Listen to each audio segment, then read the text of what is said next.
मुंबईमधल्या मालाड मालवणी परिसरामध्ये घरामध्ये सिलेंडरचा स्फोट, घरामधील 7 जण गंभीररीत्या जखमी झालेत. स्फोटाचं कारण अस्पष्ट आहे. मुंबईतल्या आझाद मैदानावरती बँक कर्मचाऱ्यांचं आंदोलन, 5 दिवसांचा आठवडा. या मागणीसाठी बँक कर्मचाऱ्यांचा आज 1 दिवसाचा संप आहे.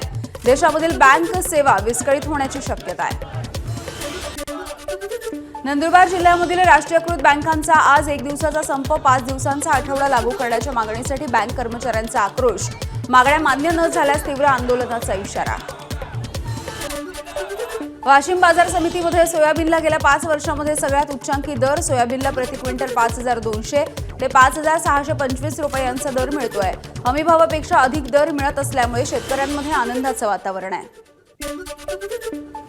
ठाण्यामध्ये नितीन कंपनीच्या विरोधामध्ये बॅनर लावण्यात आले आहेत. मुंबईमध्ये होणाऱ्या बिहार भवनाला मनसेचा विरोध. भवन नाही संदेश आहे असा बॅनरवरती उल्लेख. मनसे पदाधिकारी स्वप्नील महिंद्रकर यांच्या माध्यमातून हे बॅनर लावण्यात आले. मराठा आरक्षण उपसमितीची आज बैठक आहे. उपसमितीचे अध्यक्ष राधाकृष्ण विखे पाटील यांच्या उपस्थितीमध्ये बैठक होईल. मराठा समाजाच्या सामाजिक, शैक्षणिक आणि आर्थिक स्थितीबद्दल आढावा घेण्यासाठी बैठक. दिवंगत नेते आनंद दिघे यांच्या जयंतीच्या निमित्ताने ठाण्यामध्ये महिला रिक्षाचालक प्रवाशांना आज मोफत सेवा दिली जाणार आहे. दिघेंच्या 75व्या या जयंतीच्या निमित्ताने 75 रिक्षा रस्त्यावरती लोकांच्या विशेष सेवेसाठी धावणार आहेत. सांगलीच्या विटामध्ये माजी आमदार सदाशिवराव पाटील यांच्या घरासमोर काळ्या जादूचा प्रकार. बंगाली बाबासह दोघांची धिंड काढण्यात आली आहे.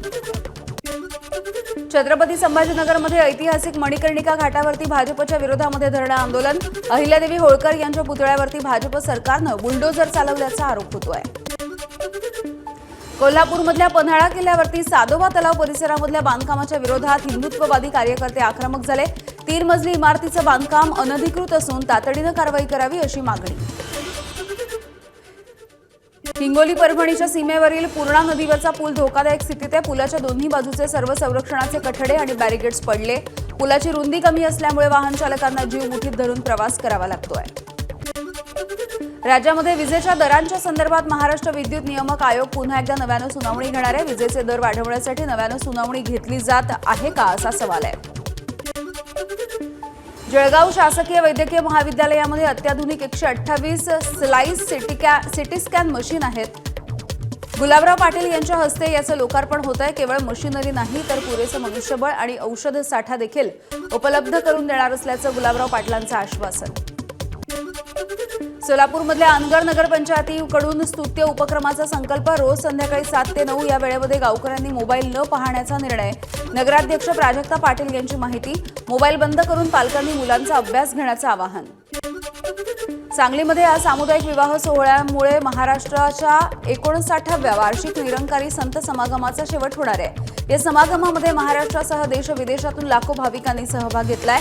सद्गुरू माता सुदीक्षाजी महाराज यांच्याकडून सांगलीकरांचं कौतुक. वैभववाडीमध्ये कोळपे जिल्हा परिषदेत भाजपचे प्रमोद रावराणे बिनविरोध. अपक्ष उमेदवार जितेंद्र तळेकर यांनी आज उमेदवारी अर्ज मागे घेतल्यामुळे प्रमोद रावराणे यांची बिनविरोध निवड झाली आहे. जिल्हा परिषद आणि पंचायत समिती निवडणुकीच्या प्रचारासाठी सिंधुदुर्ग जिल्ह्यामधील कणकवलीमध्ये मुख्यमंत्र्यांच्या उद्या जाहीर सभा. कणकवलीमध्ये प्रचाराचा शुभारंभ होणार तर रवींद्र चव्हाण, सुनील तटकरे, नारायण राणे, उदय सामंत, नितेश राणे उपस्थित राहतील.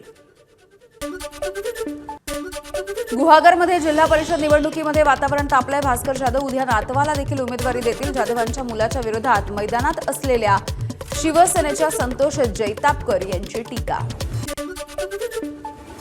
रायगडमध्ये महायुती फुटण्यासाठी सुनील तटकरे जबाबदार. शिवसेनेचे आमदार महेंद्र दळवी यांचा गंभीर आरोप. शिवसेना भाजप एकत्र येऊ नये ही तटकरेंची इच्छा असल्याचं दळवींचं वक्तव्य.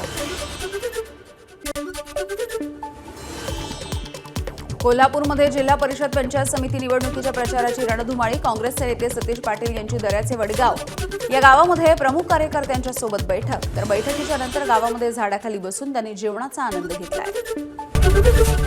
एबीपी माझा, उघडा डोळे बघा नीट.